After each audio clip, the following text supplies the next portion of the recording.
الحمد لله رب العالمين والصلاة والسلام على سيد الأنبياء والمرسلين أما بعد أعوذ بالله من الشيطان الرجيم بسم الله الرحمن الرحيم اللهم صل على سيدنا محمد وعلى آل سيدنا ومولانا محمد وبارك وسلم أحباب ذي بقاء رب ذوالجلال کا لاکھ لاکھ شکر و احسان ہے جس کی توفیق سے اس وقت میں اور آپ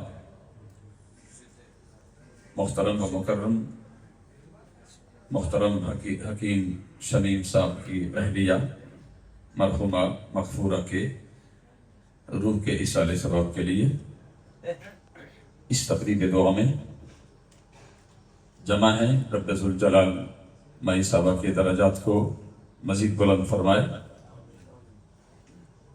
آستانہ عالیہ عیدگاہ شریف کے بادشاہوں کے امانات کے امین پیران کرام اپنے باوقار چہروں کے ساتھ اپنے منصب پہ جلوگر ہیں۔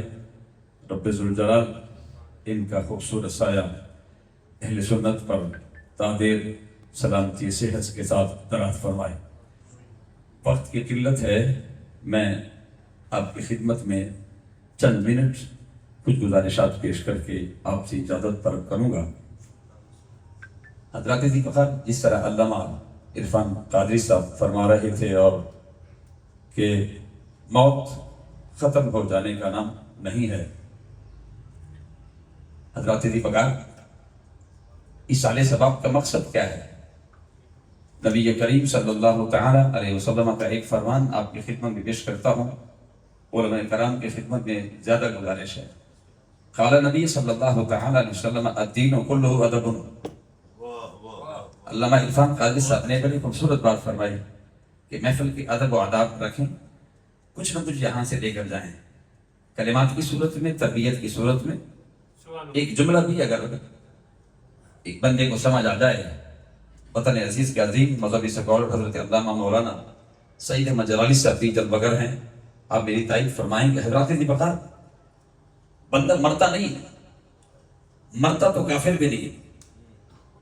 نبی کریم صلی اللہ تعالی علیہ وسلم کا جو فرمان مبارک ہے کہ قبر یا تو جہنم کے گھڑوں میں گڑا ہے، توجہ حضرات، اس میں توجہ کرے حضرات، یا تو جہنم کے گڑوں میں گڑا ہے، یہ جنت کے باغوں میں باغ ہے۔ اب وہ منظر ذرا ذہن میں رکھیں۔ کتاب کا نام بھی سماعت کر لے، چونکہ کچھ لوگ پھر کہتے ہیں جی پتہ نہیں کتنے لے کے آئے ہیں، ان کی ہمیں کبھی کبھی کتابوں کے نام بھی جلدی سے بتانے پڑتے ہیں، ولی میری عادت نہیں زیادہ تر کتابوں کے نام بتانا، مگر پھر بھی کئی چونکہ جہاں پر مختلف ذہن کے لوگ بیٹھے ہوتے ہیں تو وہاں پر میں آپ کی خدمت میں ایک گزارش پیش کروں گا، اس پہ آپ خود توجہ کریں۔ بسم اللہ الرحمن الرحیم۔ صحابی کا نام ہے ربیع بن خراش، کتاب کا نام ہے شرح الصدور فی احوال القبور، شرح الصدور فی احوال القبور کتاب کا نام ہے، اور یہ وہ شخصیت ہے جو حدیث لے کر آئیں، یہ وہ شخصیت ہے علامہ جلال الدین سیوطی رحمۃ اللہ علیہ، جن کو 72 مرتبہ سر کے آنگوں سے محمد عربی کا دیدار ہوا ہے۔ یہ وہ شخصیت ہے، وہ اس حدیث لے کر آئیں۔ اب فرماتے ہیں کہ ربیع بن خراش کا انتقال ہوا، مر نہیں گئے، انتقال ہوا، اور جب انتقال ہوا تو آپ کے جنازے کا اعلان مدینہ طیبہ میں ہو گیا، اور آپ کے لیے قبر بھی تیار کیا گیا، اور آپ کو کفن بھی پہنا دیا گیا، آپ کو غسل بھی دیا، کفن بھی پہنایا۔ میں آپ سے گزارش کر رہا تھا کہ مرتا نہیں بنتا، جمع ہو، بندے میں فرق ہے۔ ربیع بن خراش صحابی رسول ہے۔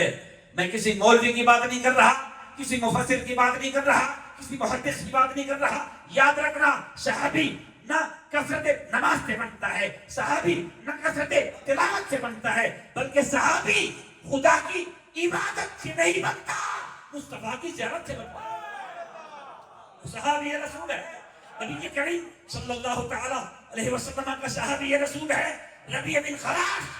جنازے کا اعلان ہوا، اس کی سیٹی کم کرے. جنازے کا اعلان ہوا اور جنازے کا اعلان ہو جانے کے بعد ارد گرد لوگ جمع ہیں. آپ کی چارپائی سامنے پڑی ہے. ہر شخص رو رہا ہے کہ وقت اجل مقرر ہے. صحابی رسول کا جنازہ اٹھنے کو ہے. قبر تیار ہے. جنازے کا وقت مقرر ہے.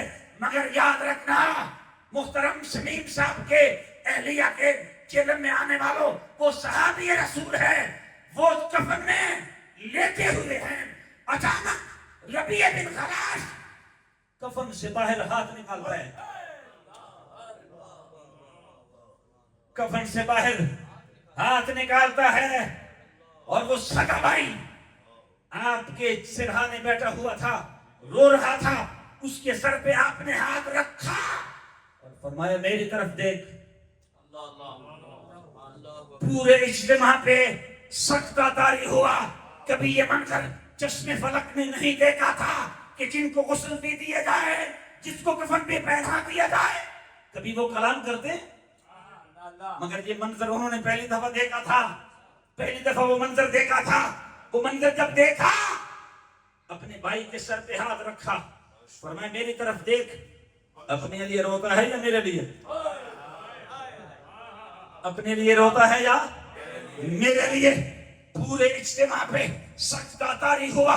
وہ کانپتا ہوا عرض کرنے لگا آپ کے لیے تو رو رہا ہوں.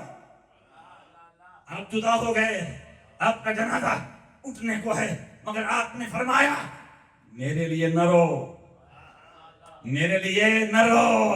رب ذوالجلال کی عزت کی قسم ہے کہ ہم نے اس کو کہیں زیادہ قریب پایا.